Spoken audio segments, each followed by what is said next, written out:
महाराज जी, मुझे बहुत ज्यादा जल्दी क्रोध आ जाता है और अपना विवेक खो देता हूँ और गाली देने लग जाता हूँ, जिसके कारण नरक के द्वार पर खड़ा हूँ। तुम अगर क्रोध करोगे, जेल जाओगे, मारकर तुम्हारा जीवन नष्ट हो जाएगा। तो संतों की बात है कि अपने को सहन कर, और ये पक्का समझ लो, यदि आप सहन कर रहे हैं तो आपकी सहन शक्ति बहुत बड़ी पावरफुल है, वो ईश्वर तक पहुंच रही है और ईश्वर उसे दंड देगा। थोड़ा धैर्य।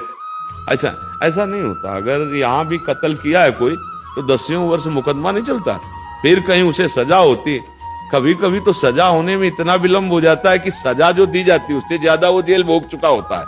नहीं हो सकता, अब तुरंत थोड़ी सजा मिलती है। तो अब ये भी भागवतिक सिद्धांत है, लेकिन अगर ऐसा सिद्धांत दूसरों के लिए है तो अपने लिए भी होता ना, तो हमारी क्या दशा होती। थोड़ा सोचो, जैसे हम दूसरों के लिए मांगते हैं कि भगवान तुरंत क्यों नहीं करते, नहीं मांगते, भगवान अवसर देते हैं सुधार का कि शायद सुधर जाए, नहीं फाइनल में तो मिलना ही दंड। तो जब हम उसके लिए सोच रहे हैं कि इसका ऐसा हो जाना चाहिए, तो अगर वही सिद्धांत होता तो हमारी गति क्या होती, जरा सोच के देखो। हमारा रजिस्टर कोरा नहीं है। अगर वो सिद्धांत उसके लिए है तो वो लौट के हमारे लिए, कानून तो हमारे लिए भी, मेरी दशा क्या होती। इसलिए क्षमा कर दो। लंबा समय भगवान सबको इसीलिए दे रहे हैं, सुधार कर लो। सर्वधर्मान परित्यज्य मामेकम शरणम व्रज अहम त्वाम सर्व पापेभ्यो मोक्षयिष्यामि मा शुचा। धैर्य पूर्वक रहो, क्षमावान बनो, नाम जप करो, उस समय मौन का आश्रय ले लो, उसमें भगवत भाव करो। नहीं कुछ आए तो हट जाओ, उस समय झगड़ा मत करो। हार जाओगे तो तुम जीत जाओगे, जीतने की कोशिश करोगे, हार जाओगे। ये माया है। कभी आप अपने पे तो गुस्सा हुए नहीं, आपने अपनी गलतियों को, एक दो नहीं हजारों गलतियों को आपने क्षमा किया, तो वो क्षमा बाहर क्यों नहीं करते आप।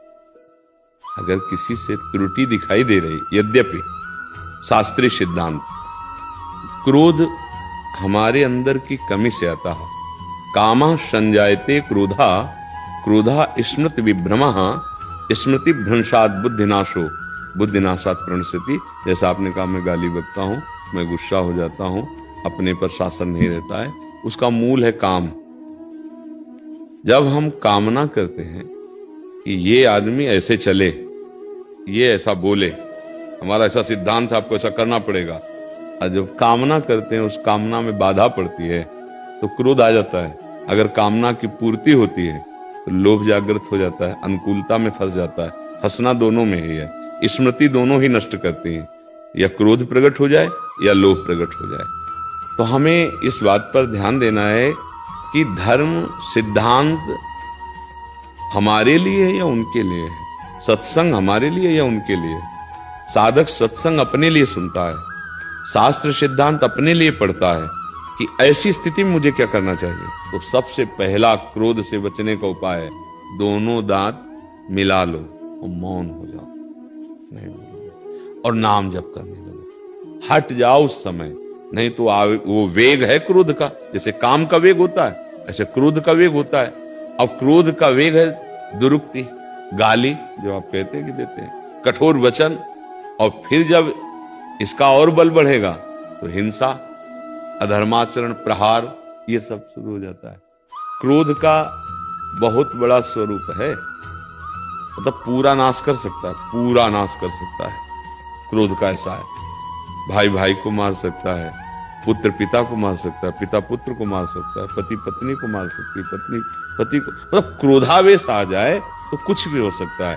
इसी का समन करना है, समन हो जाएगा। मौन और नाम जप, अगर नाम जप नहीं हो रहा तो मौन रह नहीं सकते कि अच्छा रुक जा, हम थोड़ी देर चुप है तो तू समझ रहा है बहुत बड़ा हो गया, बहुत बलवान है, अब लेता जा। अब वो क्रोधावेश एकदम फूट पड़ेगा। नाम जप, राधा राधा राधा राधा, उस समय विचार नहीं काम करेगा। नाम जप करो, मौन रहो और हट जाओ। अपनी हार मत देखो कि मैं हार गया, ये कल से और हमें परेशान करेगा। नहीं नहीं नहीं, तुम अगर हार गए हो तो कोई देख रहा है, वो ऐसा हराएगा उसे, चिंता मत करो, तुम चुप रहो, बस तुम चुप रहो, वो जीत जाएगा। जो चुप रहा वो जीत जाएगा।